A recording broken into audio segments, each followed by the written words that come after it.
மகர ராசி அன்பர்கள் அனைவருக்கும் வணக்கங்க.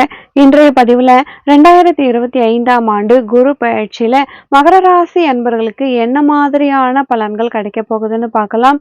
மே 14ஆம் தேதி இரவு 11:20 மணிக்கு ரிஷப ராசியிலிருந்து மிதுன ராசிக்கு குரு பகவான் பயிற்சி ஆகிறாருங்க. இந்த குரு பயிற்சியில மகர ராசி அன்பர்களுக்கு என்ன மாதிரியான பலன்கள் கிடைக்க போகுதுன்னு பார்க்கலாம். மகர ராசி இது ராசிக்கு 10ஆம் வீடு. பொதுவாகவே மகர ராசிக்கு குரு பெரிய நன்மையை செய்யும் இடம் கிடையாது. விரயஸ்தானாதிபதி 3 கூடியவர், 2 மறையஸ்தானத்துக்கு அதிபதி.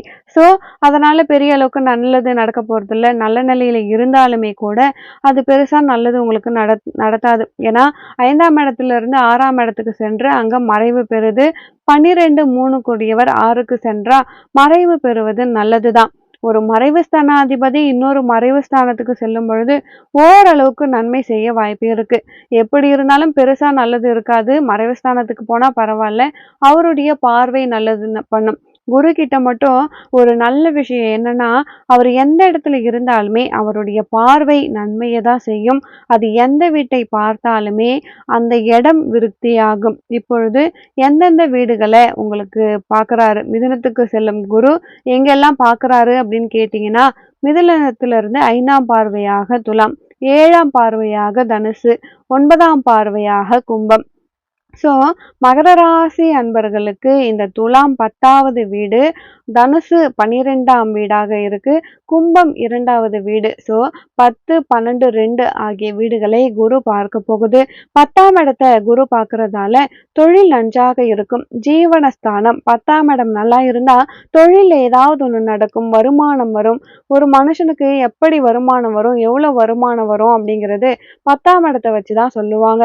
அதுக்கு பேரே ஜீவனஸ்தானம். ஜீவனம் அப்படின்னா நம்ம சாப்பிட்றோம் இல்லையா, அதுதான். நம்மளுடைய சம்பாத்தியத்தை வச்சுதான் நம்ம சாப்பிட்றோம். அந்த சம்பாத்தியம் எப்படி இருக்கும், தொழில் எப்படி இருக்கும், வருமானம் எப்படி இருக்கும் சொல்றது 10ஆம் இடத்தை வச்சுதான். நம்ம செய்யற நல்ல விஷயங்கள் கெட்ட விஷயங்கள் கூட 10ஆம் இடத்தை வச்சுதான் சொல்லணும். 10ஆம் இடத்தை குரு பார்க்கறதால நல்ல விஷயத்த செய்வாருங்க. மகர ராசி அன்பர்கள் நல்ல விஷயத்த செய்வாங்க. தொழில் நல்லா இருக்கும். பொருளாதாரத்துல எந்தவித பிரச்சனையுமே இருக்காது. 2ஆம் இடமான தனஸ்தானத்தையும் குரு பார்க்கறதால தன விருத்தியாகும். தனகாரகன் அப்படின்னு குருவுக்கு பெயர். குருவுக்கு தனகாரன் பெயர் இருக்கிறதால அப்போ தனகாரகன் தனஸ்தானத்தை பார்க்கறாரு. தனஸ்தானம்னா 2ஆம் இடம். எல்லாருக்குமே 2ஆம் இடம் எதுவோ அதுக்கு பேரு தனஸ்தானம். 2ஆம் இடத்தை குரு பார்க்கிறது பொருளாதாரத்துல நல்ல வளர்ச்சி. 2க்குரியவனை பார்க்க போகுது. ஸோ ராகுவை பார்க்க போகுது. சனியும் ராகுவும் 2ல் ஒன்றாக சேரும் பொழுது குருவின் பார்வை கிடைக்குது. ஸோ சனியும் நல்லது செய்யும், குருவும் நன்மை செய்யும்.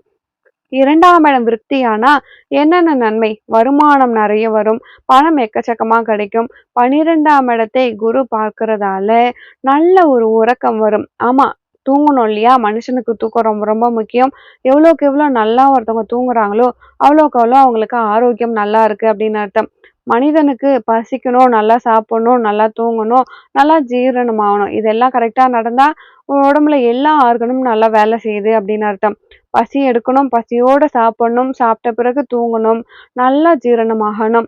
இந்த 4 விஷயங்களுமே பார்த்தீங்கன்னா கரெக்டா நடந்துச்சு அப்படின்னாலுமே அவங்க ரொம்ப ஆரோக்கியமா இருக்காங்க அப்படின்னு அர்த்தம். ஒவ்வொரு ஆரோக்கியமா இருக்காங்களா இல்லையா? ஃபர்ஸ்ட் கேள்வி பசிக்குதா? பசிக்குது. நல்லா சாப்பிடுறீங்களா? பிடிச்சது எல்லாம் சாப்பிடுறீங்கன்னா சாப்பிட்றேன். தூக்கம் வருதா? நல்லா தூங்குறேன். ஜீரணம் கரெக்டா ஆயிட்டு இருக்கா? ஆகுது. அப்போ என்ன வியாதி இருக்க வாய்ப்பு இல்லையே, ஏதாவது சின்னதா இருக்கும். ஏன்னா இந்த 4ல் ஏதாவது ஒண்ணு தடைப்பட்டா வியாதி வந்துருச்சு அப்படின்னு அர்த்தம். தூக்கம் வரலன்னா வியாதி, ஜீரணமாகலன்னா வியாதி, பசிக்கலனாலுமே வியாதி. இதெல்லாம் இப்போ சரியா நடக்கும் மகர ராசி அன்பர்களுக்கு. ஏன்னா 12ஆம் இடம் உறக்கத்தை சொல்றது. அயன சயனஸ்தானம், அத குரு பார்வை விழுது. அதுவும் சொந்த வீடு வேற. ஆட்சி வீடும் உங்களுக்கு மூல திருகோண வீடும் தனுசு தான். மகரத்துக்கு 12ஆம் இடம் தனுசு. அந்த 12 கூடிய குரு 12ஆம் இடத்தை பார்க்கறதால நல்ல உறக்கம் வரும். அப்படின்னா நீங்க ஆரோக்கியமா இருப்பீங்க அப்படின்னு அர்த்தம். 6ல இருக்கே, 6ல வந்து அது விருத்தி ஆகாதானா? இருக்கிற இடம் விருத்தி ஆகாது, பார்க்குற இடம் தான் விருத்தி ஆகும். 6ல இருக்கிறதால 6ஆம் இடத்து பாவங்களை வளர்த்து விடாதுங்க. 10, 12, 2 ஆகிய வீடுகளை பார்க்கறதால என்ன பலன் அப்படிங்கிறது தான் நம்ம பார்க்கணும். ஏன்னா 6ல இருக்கிறது விசேஷம் கிடையாது. 6ல இருக்கும் பொழுது சண்டை சச்சரவு நிறைய வரும். ஜாகிரதையா பார்த்து பேசணும். நல்லா பேசிட்டு இருக்கவங்க திடீர்னு மூஞ்சி திருப்பிட்டு போவாங்க. எதுக்கு இவங்க நம்மள பார்த்த உடனே ஒரு மாரி மூஞ்சி வச்சுட்டு போறாங்களே, என்னாச்சு? நம்மள பத்தி யாரோ ஏதாவது தப்பா சொல்லிட்டாங்களா? கொஞ்ச நாள் முன்னாடி வரைக்கும் நல்லா பழகிட்டு இருந்தவங்க, திடீர்னு எதுக்கு கோச்சுக்கிட்டு ஒரு மாதிரியா மூஞ்சி வச்சுட்டு போறாங்க? அவங்களுடைய பார்வையே சரியில்லையே! நம்ம பேர்ல ஏதோ ஒரு அதிருப்தி, கோவம் வந்துருச்சு. இந்த கோவத்துக்கு காரணம் என்ன? யாரோ ஏதோ தவறா சொல்லிட்டாங்களோ! நம்ம பத்தி யாரோ ஏதோ சொல்லிட்டாங்க. அதனால தான் கோச்சுக்கிட்டு இப்படிலாம் போறாங்களோ! அப்படின்னு நம்ம யோசனை பண்ணுவோம். 12ஆம் இடத்த குரு பார்க்கறதால செலவுகள் எக்கச்சக்கமா வரும். சம்மந்தமே இல்லாத செலவுகள்லாம் வரும். செலவுகள் எல்லாம் ரொம்ப கண்ட்ரோல் பண்ணிக்கணும். எப்படியெல்லாம் செலவ கண்ட்ரோல் பண்ணணும் அப்படின்றத உட்காந்து யோசிக்கணும். ஒவ்வொரு பொருள வாங்கும்பொழுதும் இது தேவைதானா? இது இல்லாம நம்மளால வாழ முடியாதா? அந்த அளவுக்கு நீங்க யோசிக்கணும். யோசிச்சு யோசிச்சு பார்த்து பார்த்து செலவுகள எல்லாமே கட்டுப்படுத்தணும். ஏன்னா 2ஆம் இடத்த குரு பார்க்கறதால பணம் ஒரு பக்கம் கொட்டிக்கிட்டே இருக்கும். எக்கச்சக்கமா பணம் வரும். இன்னொரு சைடு 12ஆம் இடத்த பார்க்கறதால இந்த பக்கம் வரும், இந்த பக்கம் போகும். ஒரு பக்கம் வேகமா பணம் வரும், இன்னொரு பக்கம் வேகமா போகும். இது 2மே நீங்க ஒரு நிதானத்தோட ஹேண்டில் பண்ணணும். நெறைய பணம் வருதுன்னு தையத்தக்கா குதிக்கக்கூடாது. சில பேர் நெறைய பணத்த பார்த்துட்டா தலகால் புரியாம மாறிடுவாங்க. அந்த மாரிலாம் மாறக்கூடாது. நம்மளுடைய செல்ஃப் கண்ட்ரோல விடக்கூடாது. எப்பொழுதும் நம்ம ஒரே மாதிரி எல்லார்கிட்டயுமே வந்து பழகணும். ஏன்னா, நம்ம வந்து எப்பயும் ஒரே மாதிரி இருக்கணும். உலகம் அப்படி பழகுமான்னு கேட்காதீங்க. பணம் இல்லன்னா உங்கள பார்க்காத மாதிரி தான் போகும். பணம் வந்த பிறகு எல்லாரும் கிட்ட வந்து பேசுவாங்க. அதெல்லாம் உலகத்துல யார் வேணா எப்படி வேணா இருந்துட்டு போட்டும். நம்ம அத மாரி இருக்கக்கூடாது. நமக்கு வந்து பணக்காரர், ஏழைன்னு பார்க்காம எல்லார்கிட்டயும் பேசணும். மகரத்துக்கு என்ன ரொம்ப முக்கியம்னா, இதனால நெறைய சண்டை சச்சரவுகள் வரும். அதாவது நண்பர்கள் மத்தியில, சொந்தக்காரங்க நடுவுலலாம் வந்து, உங்கள வந்து திமிரு புடிச்சவன், நம்மலாம் கேர் பண்ண மாட்றான். ஒரு காலத்துல நம்மகிட்டலாம் எப்படி பழகிட்டு இருந்தான், இப்ப பாரு என்னமோ மாதிரி பார்க்குறான். நம்மளலாம் வந்து கேவலமா பார்க்குறான் அப்படின்ற மாதிரி பேச ஆரம்பிச்சுருவாங்க. ஸோ, நீங்க வந்து பெரிய ஆள் ஆயிட்டீங்க, உங்களுக்கு ஹெட் வெயிட் ஆயிட்டீங்கலாம் சொல்லுவாங்க. அதுக்கெல்லாம் இடம் குடுக்காதீங்க. மத்தபடி பெரிய கெடுதல்லாம் ஒண்ணும் ஆகாது. தொழில் நல்லா நடக்கும். பண நகை வரும். விரோதங்கள் ஏற்பட வாய்ப்பு இருக்கு. அத தவிர்க்கணும். அது ஒண்ணுதாங்க உங்களுக்கு. இதுக்கு என்ன பரிகாரம் செய்யணும்? எந்த கோவிலுக்கு போகணும் அப்படின்னு கேட்டீங்கன்னா, நீங்க காஞ்சிபுரம் போயிட்டு வாங்க. காஞ்சிபுரத்துல வரதராஜன் பெருமாள் கோவிலு ரொம்ப ரொம்ப முக்கியமான கோவில். பிரகஸ்பதி வந்து பூஜை செஞ்ச இடம். வியாழன் பூஜை பண்ண பெருமாள் கோவில்ல காஞ்சிபுரமும் ஒண்ணுங்க. அந்த நவக்கிரகம்னு சொல்றோம் பாத்தீங்களா? அதுல வியாழன், குரு. குரு வந்து இந்த பெருமாளுக்கு பூஜை பண்ணியிருக்காரு. ரொம்ப ரொம்ப சிறப்பு வாய்ந்த கோவில். காஞ்சிபுரம் கருட சேவை அவ்வளோ விசேஷமானது. காஞ்சிபுரம் வரதராஜ பெருமாள் கோவில்ல போயிட்டு வரதராஜ பெருமாளை வழிபாடு பண்ணுங்க. அங்க ஒரு தங்கப்பள்ளி, வெள்ளி பன்னின்னு 2 பள்ளி இருக்கும். அது வந்து உயரத்துல இருக்கும். அது மேல ஏறுறதுக்கு ஏதோ ஒரு படி மாரி வச்சிருக்காங்க, ஏணி மாரி. அதுக்கு ஒரு டிக்கெட் குடுத்தா அது மேல ஏறி அந்த பள்ளிய தொட்டு கும்பிடுறதுக்கு அனுமதிப்பாங்க. இப்போ இருக்கா என்னன்னு தெரியல. முதல்ல வந்து இருந்துச்சுங்க. ஸோ காஞ்சிபுரத்துக்கு நெறைய பேர் வந்து போயிட்டு வருவீங்க. அதனால அங்க போயிட்டு நீங்க இருக்க கோவிலுக்கு நீங்க வழிபாடு பண்ணும் பொழுது, உங்களுக்கு நெறைய நல்லது நடக்குங்க. நெறைய திவ்ய தேசங்கள் காஞ்சிபுரத்துல தான் இருக்கு. பாடல் பெற்ற திருமுறை ஸ்தலங்கள் 8 இருக்கு. திவ்ய தேசம் 14 இருக்கு. காமாட்சி அம்மன் வந்து நின்னு பேசும் தெய்வம் காமாட்சி. காமாட்சி, கடாட்சி, ராட்சின்னு சொல்லிட்டு இந்த காமாட்சி அம்மன நெறைய பேர் வந்து வழிபாடு பண்றது ரொம்ப ரொம்ப நல்லது. காஞ்சிபுரம் காமாட்சி அம்மன் கோவில்ல மாசம் மாசம் நடக்கிற பூஜையில நீங்க கலந்துக்கோங்க. இல்ல மாசம் மாசம் போ முடியாது அப்படின்னா, நீங்க வருஷத்துல ஒரு முறையாவது போயிட்டு வர்றது மகர ராசி அன்பர்களுக்கு ரொம்ப ரொம்ப நல்லதுங்க. முதலே சொன்ன மாதிரி மகரத்துக்கு 2025ல பணம் பொருளாதாரத்துக்கு எந்த சிக்கலுமே கிடையாது. 6ஆம் இடத்துல குரு இருந்தா அடிமை தொழில்ல நீங்க இருக்கீங்க. ஒரு இடத்துல வேலை செய்றீங்க அப்படின்னா, உங்களுக்கு ஒரு நல்ல மரியாதை இப்போ கிடைக்க போகுதுங்க. உங்களுக்கு நிறைய சலுகைகள், உங்களுக்கு கீழ நிறைய பேர் குடுத்துடுவாங்க. நீங்க வந்து இந்த டீம மேனேஜ் பண்ணி ப்ராஜெக்ட்ட முடிச்சு குடுங்க அப்படின்ற மாதிரி யாரெல்லாம் ப்ராஜெக்ட் லெவல்ல இருக்காங்களோ, இப்போ நீங்க வந்து ஒரு கீழ் இடத்துல இருந்தாலுமே, இப்போ மேல் இடத்துக்கு உங்களுக்கு ப்ரொமோஷன் வர்றதுக்கான வாய்ப்பு இருக்குங்க. மகர ராசி அன்பர்களுக்கே இப்போ 6ஆம் இடம்னா சுகஸ்தானத்துக்கு பெரிய பரிணாமம். அப்போ பெரிய வீடு கட்டக்கூடிய பிராப்தம். இல்ல இருக்கிற வீட்ல மேல வந்து வீடு கட்டுறது. நெறைய பேர் வந்து இப்போ ஓடு மட்டும் போட்டிருப்பாங்க. இப்போ பையன் பெருசாயிட்டான், அவன் படிக்கணும், அவனுக்கு தனியா ரூம் வேணும், பையனுக்கு கல்யாணம் ஆக போகுது, பொண்ணுக்கு கல்யாணம் ஆக போகுது. இந்த மாதிரி வந்து நெறைய விஷயங்கள நீங்க அப்கிரேட் பண்ண போறீங்க. அது உங்களுக்கு பெரிய ஏற்றத்த கொடுக்கும். ஆனா நிறைய பணம் வாங்குற மாதிரி லோன் வாங்கி ஒரு விஷயத்த பண்ணா பிரச்சனை கிடையாது. இன்னொன்னு ஹெல்த் வந்து கரெக்டா மாத்திரை மருந்து போடுற மாதிரி இருக்கும் மகர ராசி அன்பர்களுக்கு. அதே நேரத்துல 6ஆம் இடத்துல குரு வரதால குழந்தைகளை பகைவர்களா பார்க்கக்கூடாது. நீங்க ஒண்ணு சொன்னா அவங்க ஒண்ணு சொல்லுவாங்க. அவங்களுடைய ஜெனரேஷனே வேற, அவங்களுடைய யோசனையே வேற. அத நீங்க புரிஞ்சுகிட்டு உங்களுடைய விஷயங்கள பார்க்குறது ரொம்ப ரொம்ப நல்லது. நீங்க எப்படி இருந்தீங்களோ அப்படியே ஃபுல்லா இருப்பேன்னு சொல்ல முடியாது. ஏன்னா இடம், பொருள், ஏவல் அறிந்து நம்ம மாறிக்கணும். அப்படி மாறும் பொழுது உங்களுக்கு பாதிப்பு கிடையாது. குரு அப்படின்னா குழந்தை, குருனா பணம், 6ஆம் இடம்னா அதுல போய் மாட்டிக்கிறது. அப்போ பசங்க மூலியமாக சின்ன சின்ன அதிருப்தி ஏற்படுறதுக்கு வாய்ப்பு இருக்கு. பையன் வந்து நம்ம சொல்ற பேச்சே கேட்கல.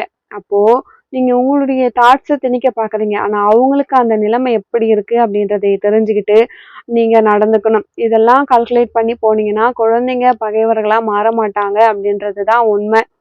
அதே நேரத்துல குழந்தைகள் மூலியமா பணம் வரும். 5ஆம் இடத்துக்கு 6ஆம் இடம் தான் 2ஆம் இடம். அப்போ பணம் வர்றதுக்கு வாய்ப்பு நிறையவே இருக்கு. முதல்லயே சொன்ன மாதிரி நிறைய பணம் வரும். யாரெல்லாம் 40 வயசு, 50 வயசு ரிட்டயர்மெண்ட் ஜோன்ல இருக்காங்களோ, அவங்களுக்கெல்லாம் ஏற்றம் கிடைக்கும். யாருக்கெல்லாம் வந்து இந்த சின்ன சின்ன பிரச்சனையில ரொம்ப வருஷமா மாட்டிட்டு இருக்கீங்களோ, அது எல்லாமே முடிய போகும். ஃபேமிலில வந்து அதாவது கணவன் வந்து வெளியூருக்கு போற மாரி வாய்ப்பு வரும். அப்போ குடும்பம் ஒரு இடத்துல இருப்பீங்க, நீங்க ஒரு இடத்துல இருப்பீங்க. இது மாதிரி ஒரு சின்ன மாற்றம் ஏற்பட வாய்ப்பு இருக்கு. நெறைய பேருக்கு அஜீரண கோளாறுனால சில பிரச்சனை வரும். அதுல நீங்க கவனமா இருக்கணும். ஒரு பெரிய அதிர்ஷ்டம் என்னன்னா, பார்வை பலத்தால உங்களுக்கு ஒரு யோகம் கொடுக்குதுன்னா, நீங்க நம்பியே தீரணும். ஏன்னா விரயஸ்தானத்துக்கும் பார்வை இருக்கு, 10ஆம் இடத்துக்கும் பார்வை இருக்கு, 2ஆம் இடத்துக்குமே பார்வை இருக்கு. ஸோ இது எல்லாமே வந்து முதல் விஷயம் கடன அடைக்க முடியும். நெறைய குட்டி குட்டி கடன், எக்ஸ்ட்ரா கடன்லாம் க்ளோஸ் ஆகும். ரொம்ப நாளா தூக்கமே இல்ல அப்டின்னா, தூக்கம் ஓரளவுக்கு நல்லா வரும்.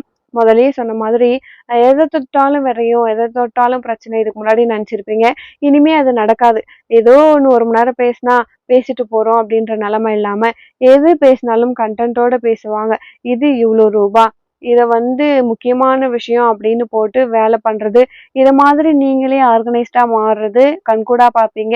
2ஆம் இடத்துல குரு பார்வை ராகு அமர்ந்திருக்கதால, வீடு பிரம்மாண்டமா காட்டுறது, இன்வெஸ்ட்மென்ட் பண்றது இதெல்லாம் நடக்கும். நெறைய பேர் வந்து கண்ணாடி மாட்டுவீங்க. நெறைய பேருக்கு வந்து பல்லு பிரச்சனை இருந்தா அது சரியாகும். இல்ல ரெடி பண்ணுவீங்க. முக அமைப்பு. மூக்குல ஏதாவது ஒரு மரு இருந்தா கூட சரி பண்ணிடுவீங்க. தலை, மூக்கு சம்மந்தப்பட்ட, முகம் சம்மந்தப்பட்ட பாதிப்பு இருக்கவங்களுக்கு சரியாகிடும். குடும்பத்துக்கு குரு பார்வை இருக்கிறதால, குடும்பத்துல சின்ன சின்ன விஷயங்கள் பார்த்துக்கிட்டு தான் போணும். 6ஆம் இடத்துல இருக்க குரு, வாழ்க்கை துணைக்கு உடல்நல பிரச்சனையை கொடுப்பாரு. ஸோ அதுக்காக கொஞ்சம் செலவுகள் பண்ற மாதிரி இருக்கும். அதே நேரத்துல உங்களுக்கு ஆரோக்கியம் எப்படி இருக்கும்னா, சின்ன சின்ன பிரச்சனைகள். அதாவது பொருளாதாரத்துல நிறைய மாற்றங்கள் முதல்லயே சொன்ன மாதிரி, மகர ராசி என்பவர்களுக்கு பொருளாதாரம் சூப்பரா இருக்கும். உடல் ஆரோக்கியத்துல பார்த்துக்கணும். மத்தபடி பெருசா நெகட்டிவா சொல்றதுக்கு ஒண்ணுமே இல்ல. முதல்லயே சொன்ன மாதிரி, மகர ராசியில பிறந்த பெண்கள பொறுத்தவரைக்கும், இந்த குரு பயிற்சி காலகட்டத்துல நீங்க எதுவா இருந்தாலும் தனியா நின்னு பண்ற மாதிரி இருக்கும். நெறைய வாய்ப்புகள் உங்களுக்கு கிடைக்கும். நிர்வாக திறமை அதிகமா இருக்கும் மகர ராசி அன்பர்களுக்கு. அப்போ உங்க கீழ நெறைய பேர் வேலை செய்ய போறாங்க. 6ஆம் இடம் 7க்கு 6ஆம் இடம் முடிந்த அளவுக்கு கணவன் மனைவிக்குள்ள ஒரு வரப்பு தகராறு இல்லாம பார்த்துக்கிறது ரொம்ப ரொம்ப நல்லது. 6ஆம் இடம் வலுப்பெற்றா குடும்பத்துல அந்யோன்யம் கெடும். 6 ஸ்ட்ராங்கா இருக்கு அப்படின்னாலே நெறைய பேர் சொல்லுவாங்க அது மறைவு ஸ்தானம் பிரச்சனை இல்ல அப்படின்னு. ஆனா 6ஆம் இடம் நல்லா இருக்கவங்க ஜெயிப்பாங்க. உழைப்பு அப்படிங்கிறது எந்தெந்த நேரத்துல நம்ம உழைப்பு போட்டா ஜெயிக்க முடியும் அப்படின்றத நீங்க பிளான் பண்ணி ஜெயிப்பீங்க. பெண்கள் இனிமே அதிகமா பண்ண ஆரம்பிச்சுருவீங்க. இதுக்கப்புறம் நீங்க ஏதோ பார்த்து பண்ணா போதும் அப்படின்றத விட, நான் பண்றேன் நீ உட்காரு அப்படின்ற அளவுக்கு மாறிடுவீங்க. இப்போ குரு பெயர்ச்சியில 2025ல மாணவர்களுக்கு பொறுத்தவரைக்கும் போட்டித் தேர்வுல அபாரமான வெற்றி. ஃபர்ஸ்ட் விஷயம் 6ஆம் இடத்துல குரு இருந்தா மாணவ மாணவிகளுக்கு போட்டித் தேர்வுல வெற்றி.